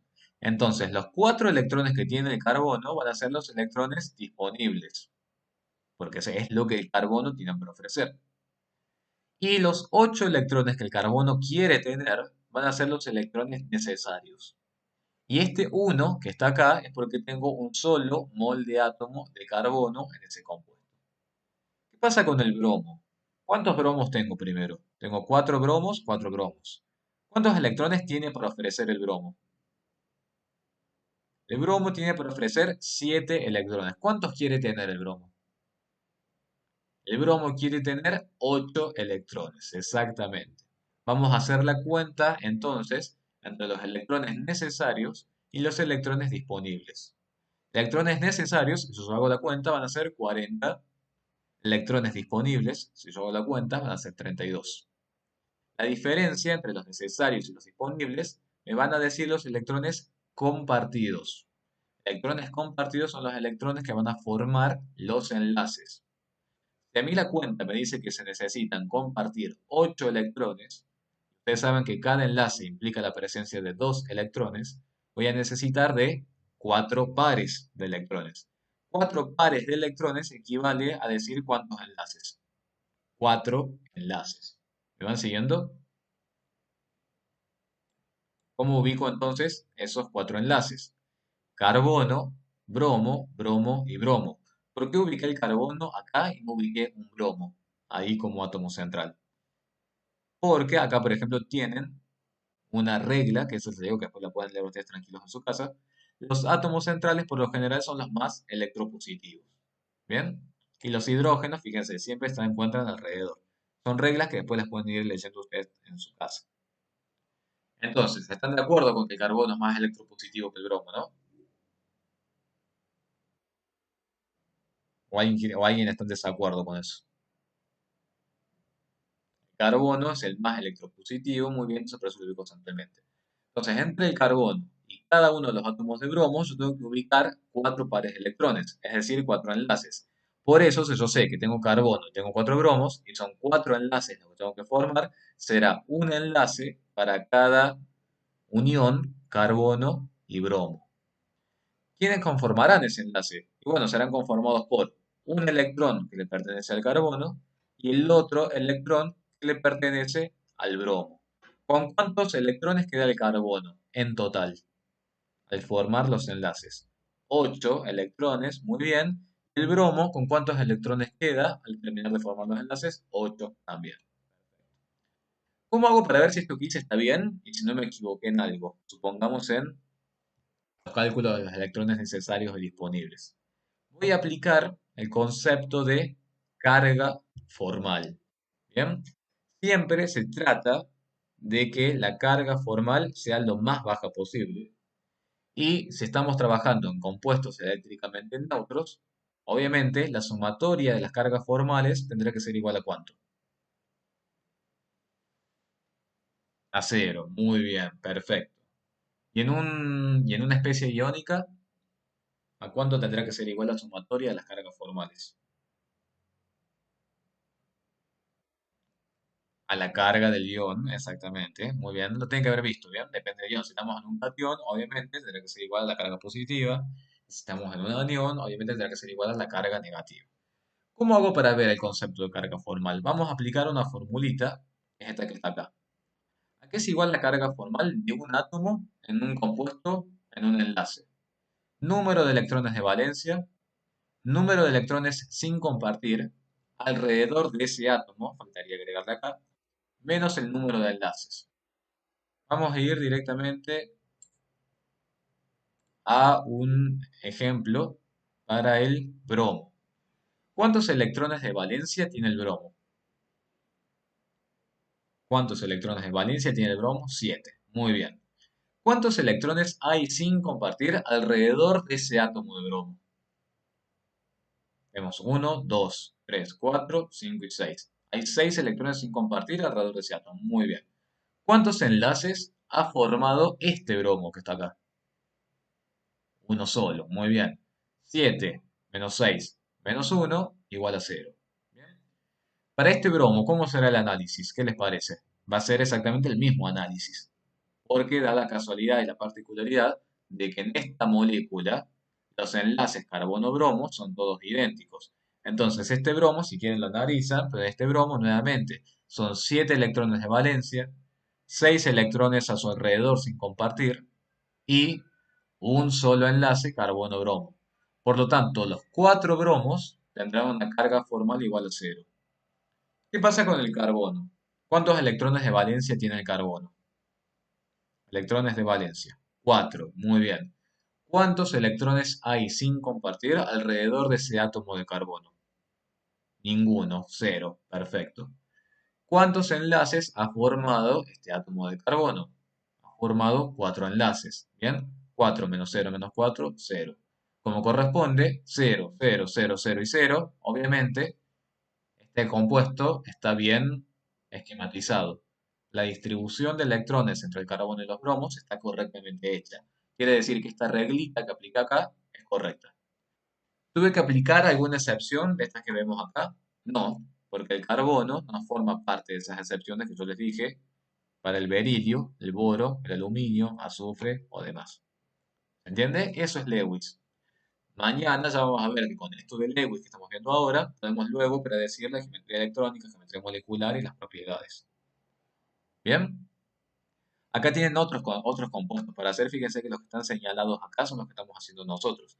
Pero si quisieran, supongamos que hablamos del nitrógeno. ¿Cómo harían, por ejemplo, la del nitrógeno? ¿Cómo le quedaría esa molécula de nitrógeno?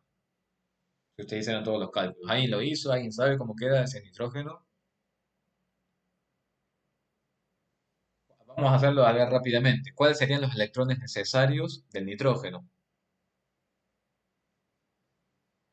Muy bien, los electrones necesarios del nitrógeno son 8, porque el nitrógeno quiere tener 8 electrones. Sin embargo, ¿cuánto puede aportar el nitrógeno? ¿Cuáles serían los disponibles del nitrógeno? 5. Muy bien. Si hacen los cálculos, ya van a ver que les tiene que quedar, no sé si alguien ya lo sabe, pero les tiene que quedar una molécula que tiene su particularidad. El enlace entre un nitrógeno y otro nitrógeno, se los voy a decir, pero lo hagan ustedes, pero se van a dar cuenta que tiene una particularidad. Si alguien lo sabe, lo puede comentar. Solo se los voy a decir por las dudas. Pero si alguien quiere comentar, alguien ya hizo la molécula de nitrógeno y quiere decirlo, no hay ningún problema. ¿Alguien ya la hizo? Ninguno hizo nitrógeno 2 todavía. Muy bien. Acá me dicen que da con 6. ¿Qué sería, Mateo, ahí que queda con 6? ¿Me decís 6 electrones compartidos? Eso es, Mateo, lo que me estás diciendo. Bien, si son 6 electrones compartidos, ¿cuántos pares de electrones forman los 6 electrones compartidos? 3 pares. Muy bien. Y si yo tengo un nitrógeno y otro nitrógeno, esos 3 pares, ¿cómo los ubico? En un triple enlace. ¿Se entiende? ¿Alguna duda con eso? Después, obviamente, esquematícenlo, ¿no? Bien, vamos a ir a este compuesto que está acá, que es el trióxido de azufre. Vamos a ver qué pasa con el trióxido de azufre. Veamos. ¿Cuántos electrones tiene el azufre para aportar? 6, porque son los de valencia. Creo que estamos todos de acuerdo. ¿Cuántos quiere tener el azufre? 8. ¿Bien? Estamos todos de acuerdo. ¿Cuántos azufres hay? Uno solo. Oxígeno. ¿Cuántos tiene para ofrecer? 6 y tenemos 3 oxígenos. ¿Cuántos quiere tener el oxígeno? 8 y tengo 3 oxígenos. Esta cuenta, fíjense cuánto me da. Electrones necesarios, 32. Disponibles, 24. 32 menos 24 son 8 electrones. 8 electrones son 4 pares. Yo tengo azufre, tengo oxígeno, oxígeno y oxígeno. ¿Cómo ubico entonces a esos 4 pares? No hay manera, porque si tengo un azufre y tengo 3 oxígenos, ¿de dónde saco los 4 pares? En esos casos es que tengo que hablar de la introducción de un enlace doble. ¿Estamos? Cuando pasen,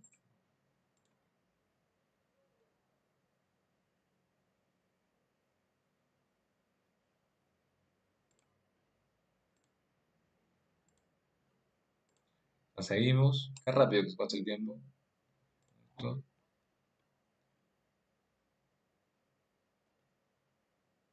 Enseguida continuamos cuando se vayan sumando.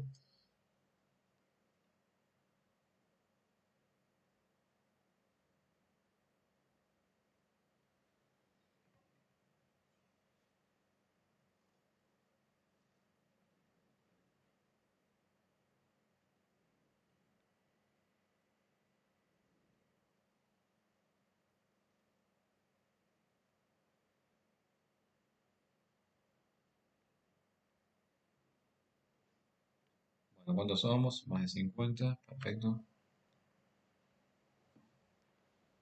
Bueno, creo que podemos continuar. ¿Cuándo se tienen que preocupar ustedes? ¿Cuándo se tienen que preocupar ustedes? Cuando eh, tengan menos cantidad de enlaces para la cantidad de átomos que tienen que enlazar. Ahí es donde ustedes se tienen que preocupar. Cuando, por ejemplo, ustedes tienen, por ejemplo, a ver, voy a poner un ejemplo y espero que me sigan. Por eso voy a tratar de decirlo lo más lento posible. Supongamos, voy a poner un ejemplo totalmente hipotético, así que no sé si ni siquiera está bien la cantidad numérica que voy a decir, pero es para que lo vean. Si yo tengo un yodo flúor 5 y a mí la cuenta me dice que necesito 3 enlaces, ahí es donde ustedes tienen que preocupar y vamos a tener que hacer un artificio matemático que ya vamos a ver. ¿Estamos? Si yo tengo un yodo flúor 5 y a mí la cuenta me dice que necesito 3 enlaces nada más, bueno, ahí tengo que ver qué hago. Si yo tengo un yodo flúor 5, ¿Cuántos enlaces les parece a ustedes que como mínimo necesitaría? A ver si se dan cuenta. Yo tengo yodo flúor 5. Como mínimo necesitaría 5 enlaces. ¿Bien? Y la reglita práctica me dice que necesito 3 enlaces nada más. Quiere decir que algo ahí está pasando y que ahí yo tendré que aplicar alguna reglita o artificio matemático. ¿Estamos? En este caso, fíjense que es lo contrario. ¿Por qué este caso es lo contrario? Porque tengo más enlaces que átomos con cuales enlazarme. Fíjense que acá como mínimo, si yo tengo azufre y 3 oxígenos, como mínimo, ¿cuántos enlaces hubieran esperado ustedes? 3, muy bien. ¿Y cuántos enlaces me está diciendo que necesito la regla práctica?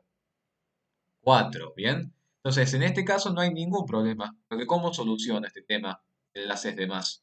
¿Cómo lo soluciono? Agregando dobles enlaces. ¿Me siguieron con lo que les dije? ¿Están seguros? ¿Seguras?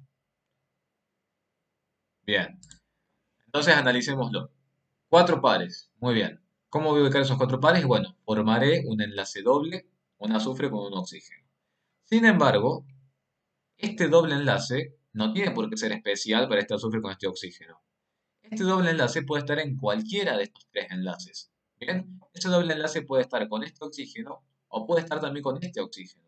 Es decir, las 3 estructuras son absolutamente válidas. Cuando tenemos estos casos, hablamos de una molécula que presenta resonancia. ¿Bien? Son moléculas resonantes. Se trata de un doble enlace que puede estar acá o puede estar acá. ¿Bien? ¿Qué es un híbrido de resonancia? Un híbrido de resonancia se trata de una molécula que presenta propiedades promedio de las 3 moléculas que tenemos acá. Si hablamos de una molécula promedio de las 3 moléculas que tenemos acá, entonces la distancia de enlace no va a ser ni la de un enlace doble ni la de un enlace simple. La distancia o longitud de enlace va a ser una longitud promedio entre uno simple y uno doble. ¿Estamos de acuerdo? En donde, por ejemplo, tendríamos un enlace doble sin presentar resonancia. O dicho de otra forma, pregunta de examen. Toda molécula que presenta enlace doble, ¿va a presentar resonancia? No, muy bien. Por ejemplo,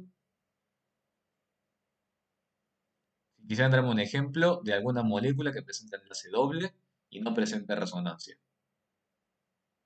El oxígeno, por ejemplo. El monóxido de carbono, Leandro, creo que es con triple enlace. Ya lo vamos a hacer bien, pero creo que el monóxido es con triple enlace. Pero está bien también la respuesta, porque tiene triple enlace y no presenta resonancia. Oxígeno, por ejemplo. El oxígeno tiene enlace doble y no presenta resonancia. ¿Cuándo va a haber resonancia? Cuando yo tenga que sí o sí ubicar un enlace doble, pero puede hacer que ese enlace esté en un enlace o esté en el otro enlace. Y acá creo que me estaban preguntando si acá falta ubicar 2 electrones. Debe ser que, bueno, se perdió cuando se hicieron estas filminas. ¿Bien? ¿Se entiende? Entonces, en una estructura resonante, y eso tenganlo bien presente, en una estructura resonante, la distancia de enlace no es ni la de un simple ni la de un doble. Es un intermedio o promedio entre la simple y la doble. ¿Cómo se calculan las distancias de enlace? Lamentablemente, las distancias de enlace solamente se calculan experimentalmente. Es decir, hay que trabajar con el compuesto en el laboratorio, en la microscopía, para poder evaluar la distancia de enlace. Hay unas técnicas muy buenas que hay en muchos centros de investigación que permiten ver muy bien y claro cómo es el enlace y poder tomar las dimensiones de ese enlace. Pero eso es algo que surge de la práctica experimental. No existe forma ni de predecirlo ni de calcularlo. Lo tiene que uno medir al enlace in situ. ¿Entiende lo que les estoy diciendo? Después creo que tengo una foto para mostrarles en un anillo bencénico. Ya lo voy a buscar a la filmina. Es de una materia cuando yo cursé quinto año, imagínense, que me quedó tan incorporado el concepto, que era ver directamente el enlace y ver realmente cómo se medía la longitud del enlace. Es una materia de quinto año que se llama nanotecnología, en donde hacen precisamente todo este tipo de análisis. Eh, Bien, ¿alguna duda con eso que les acabo de decir? Vamos a ir a otro compuesto. ¿Todo bien hasta acá?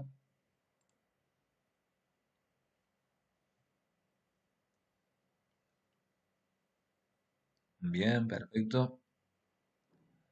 A ver qué me dice Joaquín. El azufre con cuatro enlaces, no queda con más electrones. Bueno, podemos verificar con cuántos electrones queda uno, cada uno de estos átomos. El oxígeno, este oxígeno queda con 8. El oxígeno este queda con 8. Este oxígeno también queda con 8. ¿Y el azufre con cuántos eh, electrones queda en total? Queda con 8. ¿Lo ven? ¿Lo ven que quedan con 8? Son 1, 2, 3, 4, 5, 6 y 7 y 8. ¿Alguien tiene alguna duda respecto a por qué el azufre queda con 8 electrones? Estos electrones que están acá, en este enlace, son compartidos entre el azufre y el oxígeno. ¿Bien? Sin embargo, si yo tuviera que diferenciar los electrones del azufre con los electrones del oxígeno, esos dos electrones, ¿de dónde provienen en realidad? Del azufre, ¿bien? Estos dos electrones que están acá, ¿de dónde provienen también en realidad? Del azufre, ¿estamos? Y acá, en este doble enlace, ¿qué pasa? Tenemos parte del azufre y tenemos parte del oxígeno. ¿Saben cómo se llaman estos tipos de enlaces particulares? ¿Saben cómo se llama? Sí, se les llama dativo o coordinado. Muy bien. ¿Qué es un enlace dativo o coordinado? Que en realidad a mí sinceramente no me gusta decirlo dativo. Porque dativo da a entender como que, bueno, como verán yo me revelo con muchas nomenclaturas de la química, pero dativo es como que hace referencia a que el azufre eh, le cede los electrones al oxígeno. Y eso ustedes saben que no es así. Son electrones que se están compartiendo. Pero bueno, para que sigan la nomenclatura del libro, un enlace dativo es cuando en el enlace participan únicamente los electrones de un solo átomo. Acá Sabrina le pregunta, en cada enlace, Sabrina, siempre en cada enlace hay dos electrones, ¿eh? Un enlace está conformado por dos electrones, siempre. Acá tenés dos enlaces, es un enlace doble, por eso hay cuatro electrones acá involucrados. Y acá Joaquín me dice, exactamente, bueno, vos sabés que una profe de primer año, mi profe de primer año de química general, que obviamente no está, porque era otra profe de práctico, ella le decía enlace prestativo, no le decía enlace dativo. Y de ahí eso me quedó incorporado. Es un enlace como prestativo. ¿Bien? No es dativo porque nadie le está cediendo a nadie. Bien, son cosas de nomenclatura, de lógica y que bueno, que tiene la química. Como sabrán, no es matemática. En química siempre hay mil versiones de todo. Vamos al boro flúor 3. Si tengo boro flúor 3, ¿qué tengo que hacer? Lo primero, cuando tenga boro flúor 3, cuando tenga aluminio o tenga lo que sea. Tengo que abrir los ojos cuando tenga el boro flúor 3. Porque así como yo les dije antes, cuando tenga boro, berilio, aluminio, tengo que prestar atención. ¿Estamos? Exactamente, el boro no va a completar el octeto, exacto. Entonces, primer paso, ¿cuál sería para el boro flúor 3? El primer paso sería diferencia de electronegatividad y corroborar que se trata de un enlace covalente. ¿Estamos de acuerdo con esa primera parte? ¿Todo bien con eso? Bien. Una vez que ya corroboré que se trata de un enlace covalente por la naturaleza de los elementos en la tabla, por la diferencia de electronegatividad, procedo a la estructura de Lewis. Muy bien. El boro, ¿cuántos electrones tiene para ofrecer? Tres electrones. Son sus electrones de valencia. ¿Cuántos quiere tener el boro? El boro, y fíjense como regla práctica, el boro, al igual que el aluminio, el boro quiere tener como máximo 6 electrones. El boro, al igual que el aluminio, quiere tener como máximo 6 electrones. El berilio, como máximo, ¿cuántos querrá tener? ¿Cuántos electrones de valencia tiene el berilio? El berilio tiene como electrones de valencia 2. Muy bien, entonces si formara, por ejemplo, un cloruro de berilio, ¿cuántos electrones querrá tener el berilio? 4. Muy bien. ¿Lo ven a eso? Berilio, 4 electrones como necesarios. Boro, 6 electrones como necesarios. Aluminio, 6 electrones como necesarios. Entonces, este es un caso particular que forma parte de las llamadas excepciones. Entonces, el boro, tengo uno solo, tiene 3 y quiere tener 6. Ahora el flúor, que tengo 3, tiene 7, pero quiere tener 8.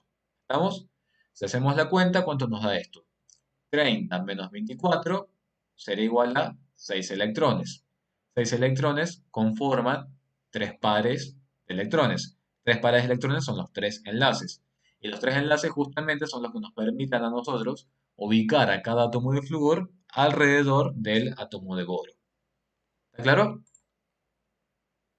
Muy simple. Es simplemente para que vean estos electrones, estos átomos que no completan su octeto.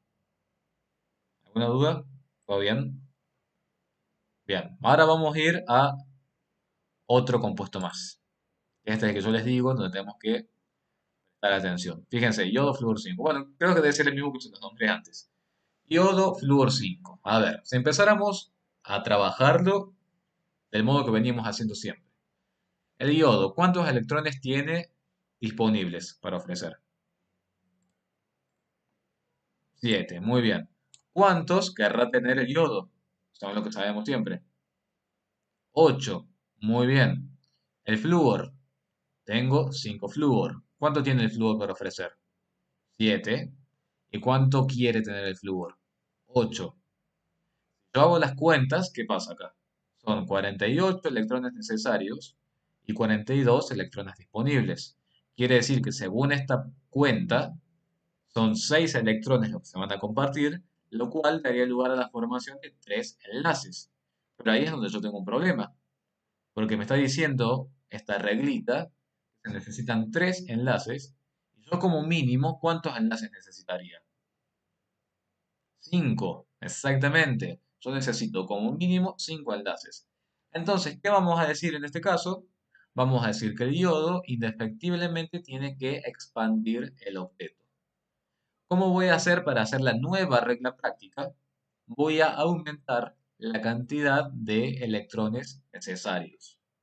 ¿Hasta cuánto voy a aumentar la cantidad de electrones necesarios?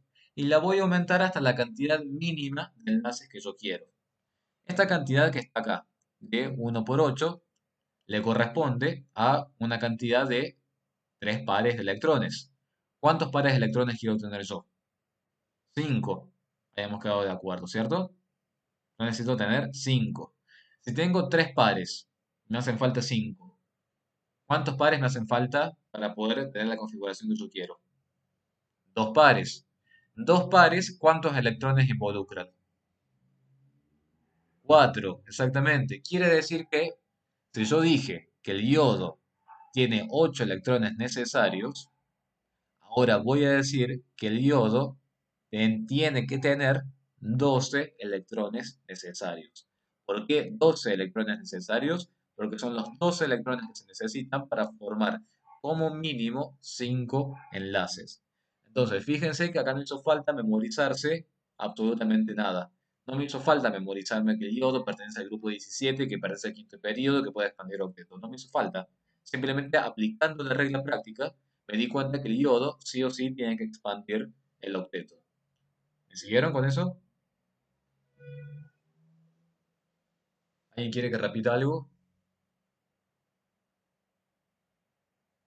¿Todo bien? Entonces recuerden, ¿hasta cuándo van a aumentar los electrones necesarios? Van a aumentar los electrones necesarios hasta llegar a la cantidad que a ustedes les asegure tener la cantidad de enlaces que tienen que tener. Es ilógico que tengan que ubicar 5 átomos de flúor alrededor del yodo y que la regla práctica les diga que necesitan 3 enlaces, cuando como mínimo van a necesitar 5 enlaces. Entonces, ¿qué vamos a hacer? Vamos a reformular el compuesto. ¿Bien? Acá me dicen es 12 y no 16 porque hay enlaces entre los diodos. Es 12, Facundo, porque considerando que tenés 8 electrones necesarios para el diodo, te dio que necesitabas 3 pares nada más. Vos sabés que en realidad necesitas como mínimo 5 pares. Si vos necesitas 5 pares y tenés 3 pares, quiere decir que hay 2 pares de electrones que no estás considerando. 2 pares de electrones implican 4 electrones. Esos 4 electrones que a vos te hacen falta y que no están en ningún lado, los vas a agregar a los electrones necesarios que necesita el yodo. Por eso son 12 y no es 16, mínimamente. Si fueran 16, habría que ver si ahí no hay que ubicar algún doble enlace, porque a eso no estamos accediendo. Entonces, primeramente lo planteas como que son dos enlaces simples. ¿Bien? Son 5 enlaces, Sabrina, porque tenés un yodo y tenés 5 átomos de flúor. Y cada flúor tiene que estar enlazado al yodo, de esta forma. Por eso son 5 enlaces. ¿Bien?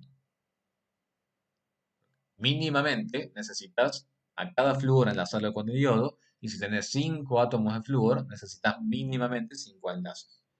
Si nosotros reformulamos, ¿qué pasa acá? Fíjense, 1 por 12, porque tengo un yodo, necesita 12. Tengo 5 flúor, necesita 8, igual que siempre. Los disponibles, 1 por 7, 5 por 7. Me da los 5 pares.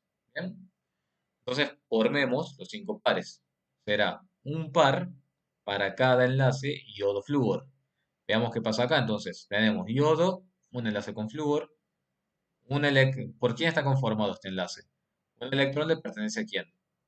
Un electrón le pertenece al yodo y el otro electrón le pertenece al flúor. ¿Lo ven a todo eso? Lo mismo acá. Un electrón le pertenece al flúor y el otro electrón le pertenece al yodo. Si hacemos estos 5 enlaces, nosotros dijimos, el yodo termina contribuyendo con ¿cuántos electrones? 1, 2, 3, 4 y 5. Pero ¿cuántos electrones tenía para aportar el yodo? 7. Esos 7, esos 2 electrones que sobran, son electrones no compartidos. ¿Bien? Nunca digan electrones libres. No existen electrones libres salvo en el enlace metálico. En el enlace covalente estos no son electrones libres. Son electrones simplemente que no están compartidos. Nada más. Y acá me preguntan como el oxígeno. ¿En cuál, Ignacio? ¿Qué compuesto y en cuál oxígeno?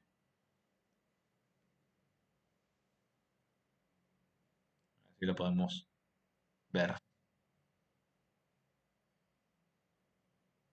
Ya vamos a ver después que esos electrones que están ahí en el átomo, alrededor del átomo central, van a influir en la geometría. ¿Bien? Ignacio me dice, el oxígeno, exactamente, a ver, con el oxígeno tiene un par de electrones no compartidos. A ver, si vos haces vos decís la molécula de oxígeno, tenés un oxígeno que se enlaza por medio de un enlace doble al otro oxígeno, ¿bien? Eso va a hacer que te queden alrededor de cada átomo de oxígeno 4 electrones sin compartir. Exactamente, en cada átomo de oxígeno. Muy bien, chicos. Son electrones sin compartir, pero no son electrones libres. Muy bien. Vamos al bromo flúor 3. Bromo flúor 3. Veamos qué pasa con el bromo flúor 3. Si yo hago la reglita práctica, la reglita de siempre, ¿cuántos electrones disponibles tiene el bromo?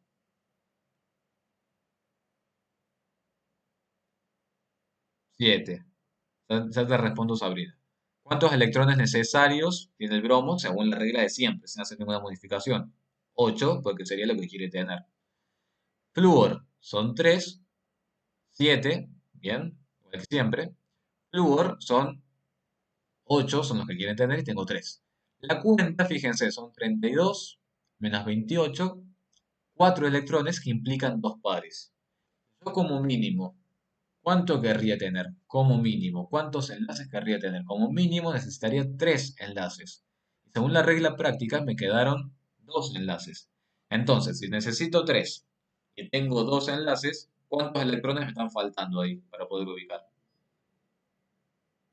Me están faltando 2 electrones. Muy bien. ¿En dónde voy a ubicar esos 2 electrones que me están faltando? Los voy a ubicar en los necesarios que tendría que tener el bromo. Entonces vamos a decir que el bromo, en vez de tener 8 electrones necesarios, tiene 10 electrones necesarios. Si hacemos ahora la cuenta con los 10 electrones necesarios, nos van a quedar los 3 pares de electrones. ¿Bien? ¿Estamos de acuerdo? ¿Cómo ubico entonces esos 3 pares de electrones? Bromo-flúor, bromo-flúor y bromo-flúor. Sin embargo, el bromo habíamos dicho que tiene 7 electrones de valencia. Y acá aporta 1, aporta 2 y aporta 3. Quiere decir que, fíjense, ahora quedan 2 pares de electrones alrededor del átomo central sin compartir. ¿En qué va a influir todo esto?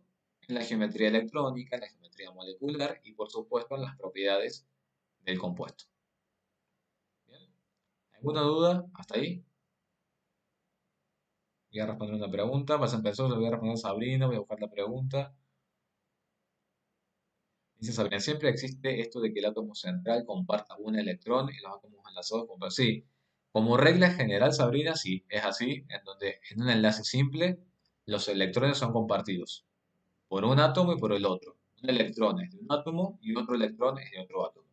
Sin embargo, existen casos, como este que habíamos visto acá arriba, el caso del azufre, por ejemplo, en donde se dan enlaces dativos o coordinados, en donde los dos electrones del enlace son aportados por un solo átomo.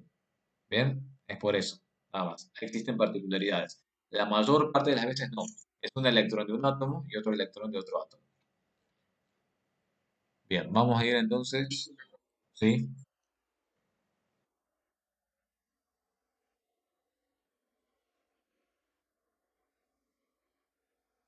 sí.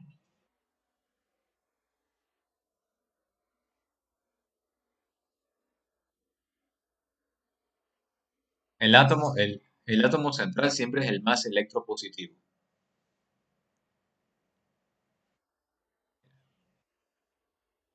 Claro. ¿Estamos? Perfecto, perfecto, Tomás. Acá me pregunta Kevin, no, no es necesario. No, no. Yo, por ejemplo, en el pizarrón no lo hubiera hecho esto. ¿Bien? Así que no, eso no es necesario. Eso no se preocupe. Bien. ¿Estamos? ¿Quieren que vayamos ahora a otros ejemplos? La clase del teórico, como siempre, la tienen a las 4 en punto. Así que bueno, vamos a tratar de terminar cerca de esa hora. Bien. Vamos al monóxido de carbono, que es el que habíamos hablado recién. Monóxido de carbono.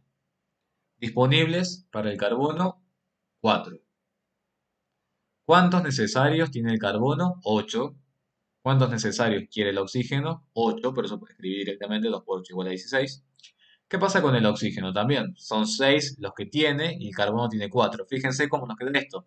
16 menos 10 son 6 electrones que implican 3 pares. ¿Cómo haré para ubicar 3 pares de electrones que serían 3 enlaces entre el carbono y el oxígeno? Será un triple enlace. ¿Habrá resonancia acá en esa estructura, en ese monóxido de carbono? Muy bien, no, no va a haber resonancia. Sin embargo, fíjense, tengo un enlace triple. Quiere decir que ese átomo de carbono con ese átomo de oxígeno están muy fuertemente unidos. No es ni con un enlace simple, ni con un enlace doble, es con un enlace triple. La energía del enlace triple puro es mucho mayor que la del enlace doble y la del enlace simple. Por eso son tan peligrosas las fugas de monóxidos de carbono de los artefactos que funcionan a base de gas y que no están bien con una buena mantención. Ese gas monóxido de carbono es tan fuerte que una vez que nosotros lo inhalamos y se instala, como es tan fuerte por este precisamente triple enlace, es que es tan peligroso y nos puede llevar a la muerte instantánea. ¿Bien? ¿Por qué les parece que es mucho menos peligroso el dióxido de carbono? ¿Qué les parece? ¿Qué pasa? ¿Cuál es la principal diferencia entre el dióxido de carbono y el monóxido? El enlace doble, exactamente. ¿Cuál de los enlaces presenta menor contenido energético? Brando, no, enlace triple es lo máximo que podemos encontrar. El enlace doble, exactamente, el enlace doble presenta mucho menos energía, por eso es la diferencia en cuanto a peligrosidad entre el monóxido y el dióxido de carbono. Vieron que lamentablemente, ¿cómo se soluciona esto? Dejando alguna rendija abierta, alguna ventanita abierta, y eso ya es suficiente como para que ese monóxido de carbono difunda y no quede impregnado del ambiente y no lo inhalemos. Pero bueno, eso para tener presente, sobre todo para los lugares cerrados y que funcionan con calefactores. Bueno, el calefón también sí tiene la llama la llama del hornazo también. Bueno, el dióxido de carbono. ¿Cómo quedará el dióxido de carbono? ¿Está bien? Fíjense, revísenlo. Necesarios, 3 moles de átomos, cada uno 8 electrones, necesita 24 disponibles. El carbono puede aportar 4, el oxígeno puede aportar 6. Me dice que necesito 4 pares, que serán 4 enlaces. ¿Cómo ubico los 4 enlaces? Bueno, tengo carbono más electropositivo, oxígeno, oxígeno, y acá estarán los 4 enlaces. ¿Queda algún par de electrones sin compartir alrededor del átomo central, que es el átomo de carbono? No, no queda ningún. Perfecto. Entonces quiere decir que cuando haga la geometría de esto, la geometría electrónico molecular de esto mañana, voy a tener que tener presente que acá está todo bien. Porque alrededor del átomo central no hay ningún par de electrones sin compartir. ¿Qué pasa ahora? Y ahora sí tenemos una particularidad. Cuando llegamos a las estructuras iónicas, y también tengo que hablar de estructura de Lewis. Por ejemplo, ¿cómo se llama este anión? ¿Cómo se llama este anión que está acá? Es el anión carbonato, muy bien. ¿Cuántas cargas negativas tiene? Dos cargas negativas. Ustedes saben que cargas negativas, están asociadas a qué cosa. ¿Qué decíamos de una especie que tiene cargas negativas? ¿Que tiene qué cosa de más? Tiene electrones de más. Por lo tanto, si yo tengo una estructura como esta, para cual hacerle Lewis, tengo que considerar estos electrones de más. Si tengo dos cargas negativas, quiere decir que hay dos electrones de más y que tengo que considerar. Y esos dos electrones de más, ¿ustedes los escribirían en los necesarios o en los disponibles?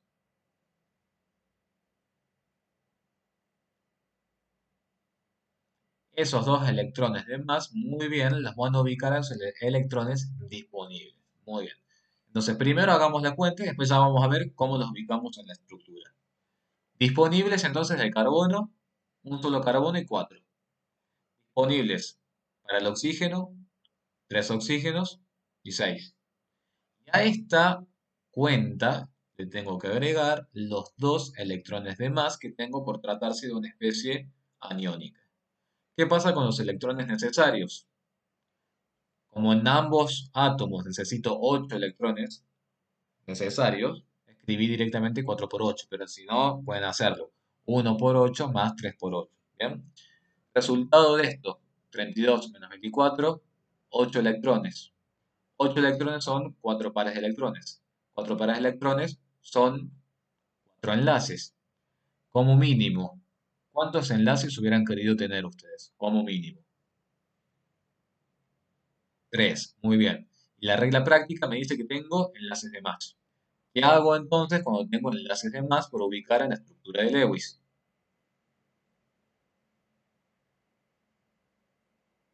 Muy bien, exactamente. Empiezo a acomodar enlaces dobles. Perfecto.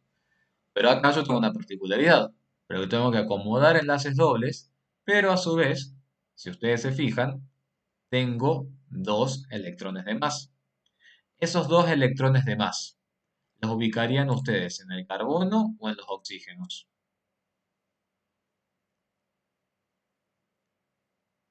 ¿Dónde ubicarían ustedes en esos electrones de más? Estos dos electrones más. ¿En el carbono o en los átomos de oxígeno? En el oxígeno. ¿Bien? ¿Por qué en el oxígeno? ¿Por qué en el oxígeno ubicarían esos dos electrones de más? Porque es más electronegativo. Muy bien. De esa forma tienen que ir haciendo todos los razonamientos.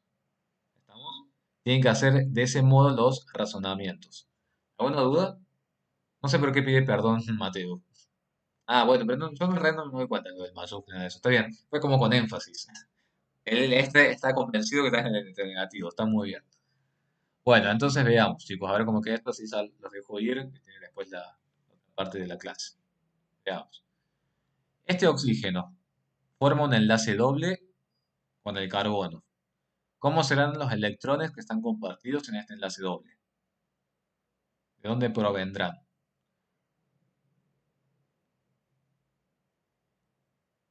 Rafael a las 14:16. Lo vemos, ahí lo vemos, Rafael. ¿Por qué? ¿Porque hay un algún inconveniente con eso? Porque en realidad ustedes 16 a 18 tienen el teórico, es decir, que ambas clases es exactamente lo mismo.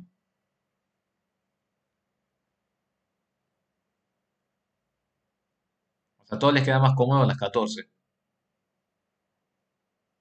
O sea, pero eso, o sea, está bien, vamos a hacer a las 14 la clase, pero en realidad no debería ser inconveniente, ¿estamos?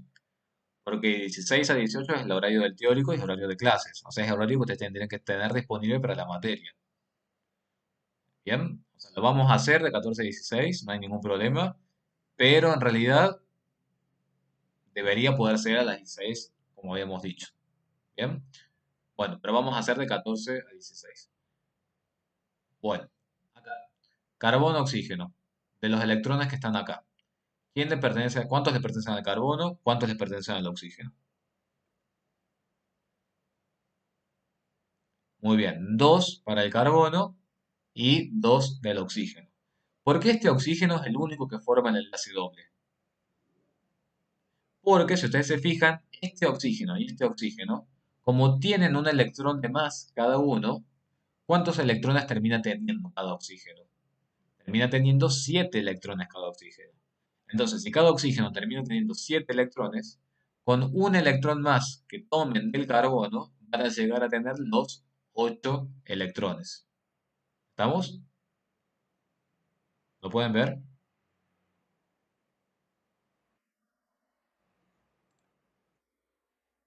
El oxígeno tiene 6 electrones de por sí. Cada oxígeno tiene 6 electrones de por sí. Ahora, como cada oxígeno tiene un electrón de más, pero nosotros decidimos que esos electrones de más vayan al oxígeno, son más electronegativos, cada oxígeno tiene 7 electrones. Si cada oxígeno tiene 7 electrones, al enlazarse simplemente con el carbono tiene que aportar un electrón nada más.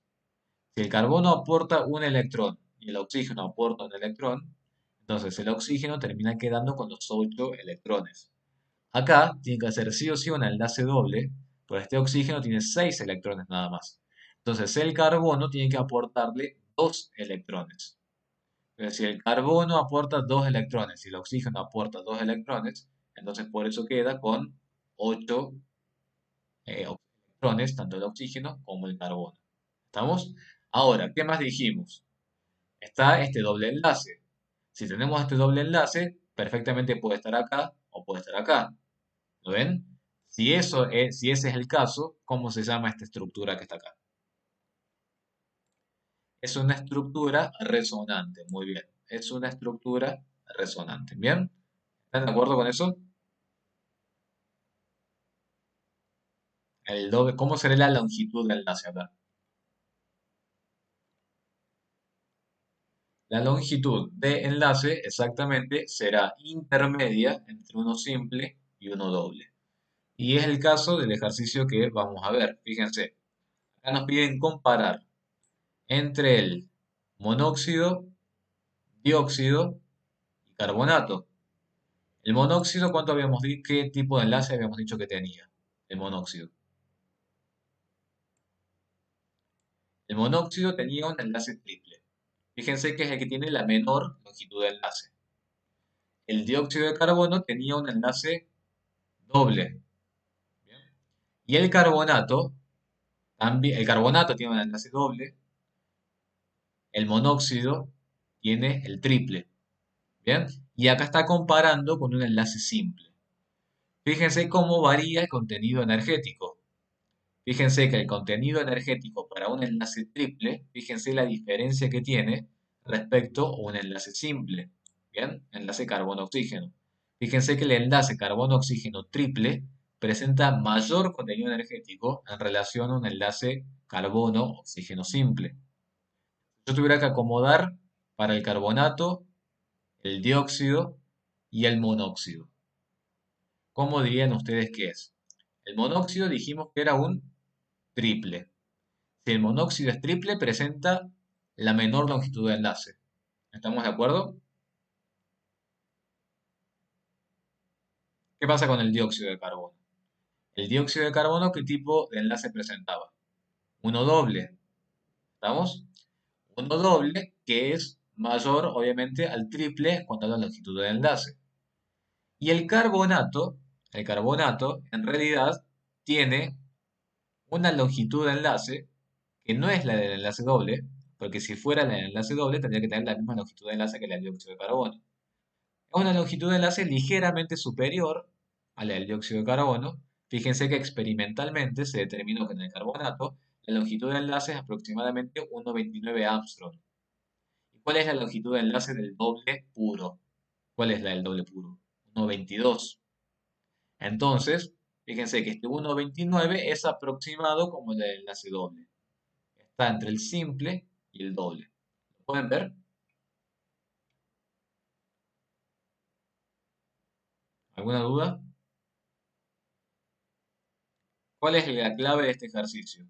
El carbonato no tiene la misma longitud de enlace del dióxido de carbono. ¿Por qué?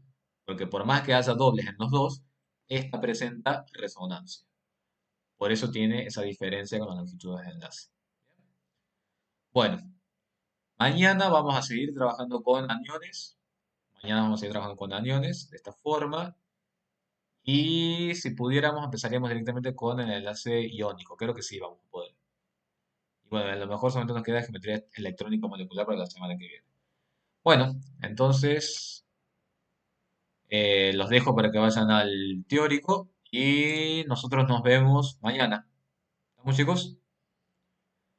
Estudien lo que puedan estudiar y bueno, nos vemos mañana, chicos. Cuídense. Chau, chau. Por favor, gracias a ustedes. Nos vemos. Suerte. Que anden bien.